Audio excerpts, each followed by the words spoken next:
Don't you think it's possible that people can have those day jobs and still really love what they're doing? Absolutely. You know? And be spiritual in it. Yeah, absolutely. I mean, it's all about mindfulness, so you are in the awareness of what you're doing.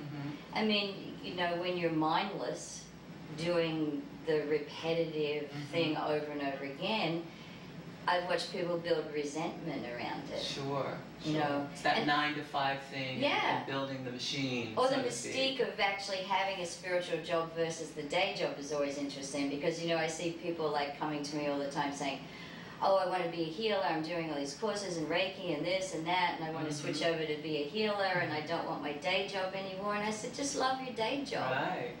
You know, and if it's meant to switch over, it will. Right. I love what Marianne Williamson talks about that, you know, how our jobs are really our ministry, because it's not really about the work that we're doing. Yeah, when we go to work, it's about the relationships that we're having with people Absolutely. in that period of time.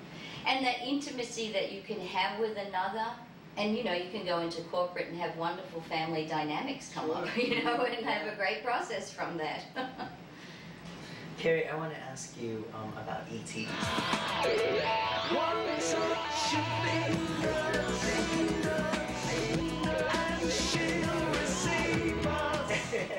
I want to ask you about aliens and all this stuff that, you know, the ships we see in the sky. Well, I'm not one to speak of that, but okay. I can tell you indigenously. Yeah. I mean, in Lake Titicaca, I go a lot in India, no, in Peru. And they are always talking about it. Yeah. They actually submerge into the water and hang out. I'm not sure what they're doing in there, but they often, it's like they're neighbours, nearly. That's how common ground it is there. In Australia, the Aboriginal people, well, for years, the cave paintings there, they have them, are older than the caves in France. They're 100,000 years old, the paintings, and they have these wonderful images. Yeah. But, I don't know. I'm more the next level of consciousness in a way up from that, where not of the ship quality but of the light quality. Yeah. And you know, scientifically, if you understand that there's no such thing as an empty space, there's no hole except for the black hole that's out in the universe, that's another story, then it's full of life. And so there's multi-dimensional realities in time and space, and shamanism, we've been traveling these energy cords for a very long time. Now science have called it the string theory that links universes together through energy. Well, indigenous people have seen that forever. And so as you go along these energy cords, you pass beings like that from other worlds. And sometimes they have the ability, because of the advancement of their mind, to slow down their vibratory rate and be seen. Yeah, and so their purpose, I don't know. Not my... Not you, okay. Yeah, not my consciousness, but I've had visitation in Australia. You know, that was quite awesome. My friend's back was healed, it was broken. They had a broken back, and this light ship that was kind of more etheric than it was like metal or anything, was hovering over the house, and I was in the little house in the distance, but I was lying down, and I was kind of paralyzed, and I couldn't move. This is in Australia. And I saw this thing, but I wasn't looking out a window, I was seeing it in my mind. And my friend was a fabulous healer and writer, she wrote for the BBC and things like that, and this light came through her hands on her friend's back, and her whole back healed itself.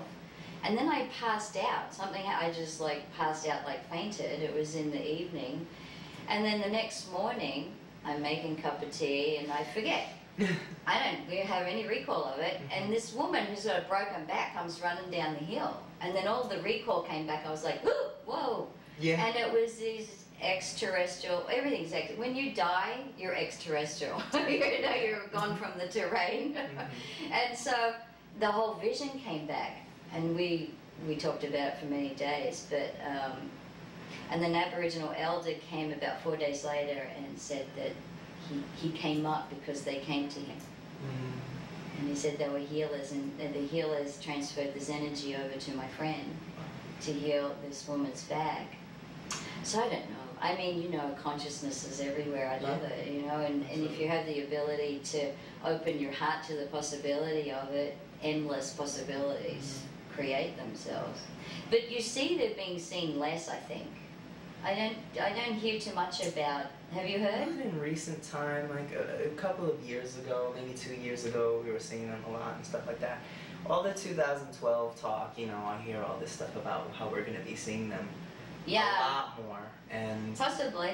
And the fact that like the 2012 kind of also is like about the veil being unlifted, in the sense. It is now that, because that's the chaos. Yeah. See, the interesting thing about the veil.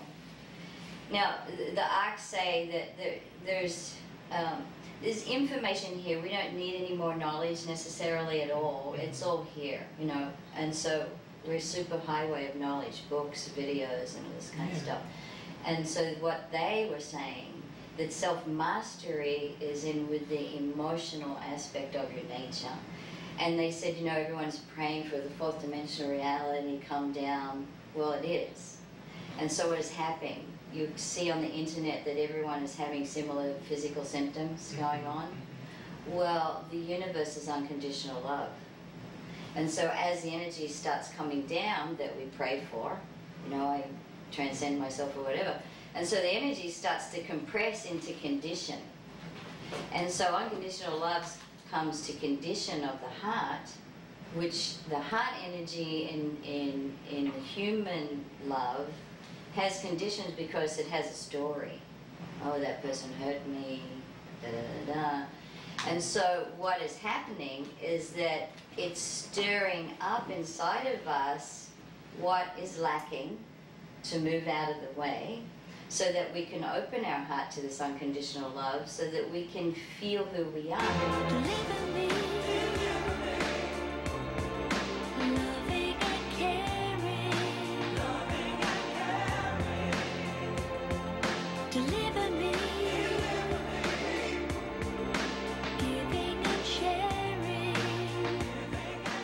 At a soul level that's inside of you, that's why we're all sitting here and that's why we're talking, because the soul has the capacity to do that. Yeah. Death is like, you know, go out in a breath and the soul leaves. But you can't intellectualize soul. You have to feel it. Yeah. And so that's the gift. Ponder why there's the population here all of a sudden. Since 1930, over 3 billion people have been born here. Yeah. It took millions of years for 3 billion. Yeah. So what's the story? Yeah. Souls go, this is the only place to be. You know, is it the only Earth? I think so. That's the Kmart of the universe. Yeah, and there's not enough bodies to go around now. You know, it's like, because everyone's, you know, staying here longer, you know. And so to have the experience to transcend yourself, emerge yourself, is through your emotional aspect. And people are afraid of that. Well, that's interesting that you should you know, talk about that, because I've often thought that, you know,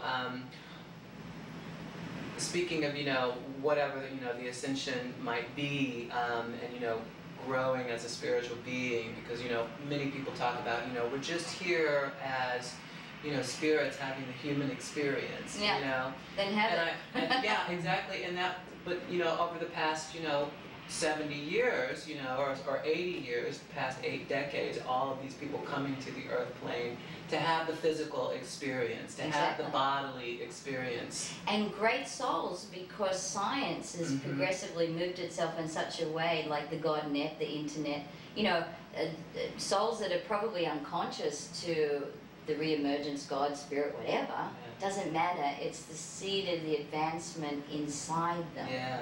You know, they may be unconscious to what we're talking about here, but it doesn't matter. It's consciousness that moves the progressiveness forward. I mean, like 500 years ago, the world was flat. Everyone believed it. Yeah. You know, it's like, and now, infinite. They said that in very short space of time, within about 50 years, the common age of death will be 125. Well, yeah, just through science even. You know, longevity and people eating better and exercising. I mean, America is so tall because of the food. I mean, the person's average height here is bizarre. You know, it's like, what's up with, what are you feeding the people here? Super bionic